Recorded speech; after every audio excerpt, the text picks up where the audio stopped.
So when it comes to immune system, first off, what are you doing right? What are you purposely not including in your diet that helps strengthen your immune system? So getting a good sleep, making sure you're not drinking every single day, eating like nutritionally dense foods.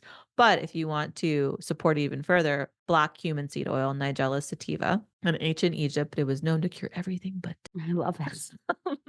which is not true. You've been a fan of this forever, Since I was a like child, it's a yeah, part of my okay, yeah. culture. Like we preserve lemons, stuffing it with black seeds. It goes into our salads, and the oil in there has a compound called bioquinone, and it's an really powerful anti-inflammatory. People can replace or have replaced their arthritis medication with black seed oil, and it's an antiviral, antibacterial, great against SIBO. Like it has all these other uses for it. It's been studied. It's been in double blind studies. I'm over here thinking I'm an idiot savant, like, whoa, this is so cool. Yeah.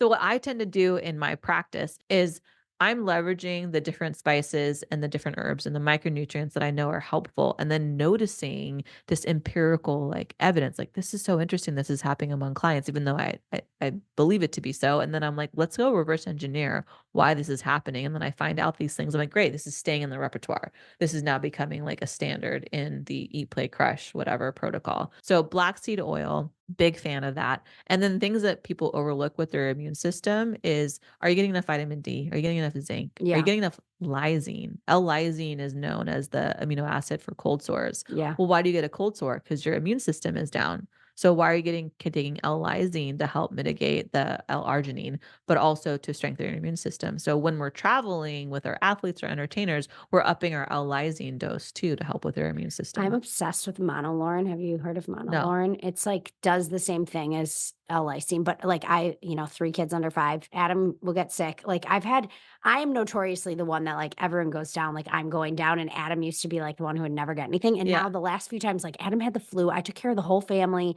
never got sick. I take 6 pills of monolaurin, Yeah. like 3 in the morning, 3 at night. It's derived from coconut, but it's like a natural Every single day? antiviral. It's an antiviral. Like if there's Okay. a virus going through your Yeah. house, I don't know, I swear by this monolaurin, you gotta look it up. I will look it up. Yeah. I'll be really curious. But I feel like similar people use L-lysine in, like, a similar way, Yeah, but you should look up monolaurin. I I will. swear by that. I mean, it's the only supplement that, like, I go through and reorder Yeah. Okay.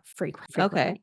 Yeah. But, I mean, have you done more digging or you're just like, "I'm a believer"? I'm a believer. I don't know what data there is. I heard about it Yeah. from, like, a functional medicine doctor Yeah. in Santa Monica Yeah. who, like, is functional medicine doctor to the stars, and it was, Yeah. like, his favorite cold and flu treatment, and I've, like Yeah. you take all these things, you hear them, but you're like, Mhm. "What actually, like, works?" That one. Yeah. That's my one for you. Yeah. Thank you. Anyway. Okay.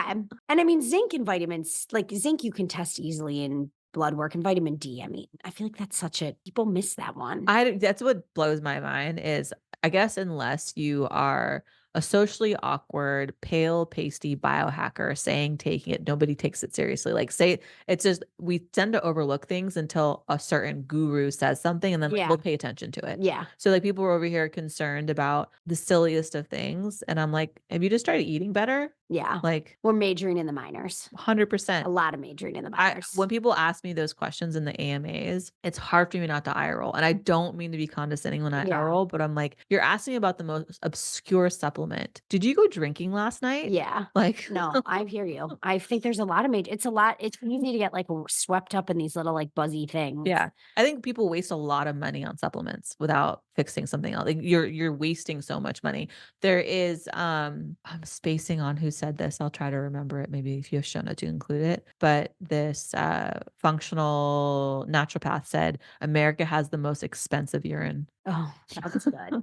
I learned Maggie said it. I I'll look her. learned just from like, I mean, we consume 50% of the world's supplement consumption in North America. And we're the most I unhealthy mean, we society. are the supplement market. Like, if you were gonna go launch a supplement company, they would be like, "What's your North America volume?" Like, they don't care about selling supplements to other countries because we buy so many of them. But there are some interesting studies. Like, Rhonda Patrick just had one study that was like multivitamin prevents dementia by like whatever, reduces your risk of dementia by 20% or something like that. Don't quote me on this, but there's Sure. some, I don't know. So So I'm a supplement junkie. yeah, so there's multivitamins, which I think are great for a lot of people because 'cause they're not eating Yeah. really great. And then there's things like those powders that have like 100 different Yeah. micronutrients. I hate those. I Yeah, absolutely I hate those agree. because one person's superfood can be another person's kryptonite. And Yeah. if you don't know what's happening in your body, like a multivitamin's a catch-all. These ones that have 80 different ingredients are trying to be a catch-all, but they're doing too much. And it could be at the detriment if you don't know what's going on with your blood work. Yeah. And I think something a lot of people forget is when you go to a doctor, they work for you. If your doctor doesn't wanna run the labs for you, please fire them and I find a new know. doctor. I know it's exhausting to, like, go through, like, "I gotta find another doctor," but once you find the right doctor, Makes a big it's difference. for life. I know. I know.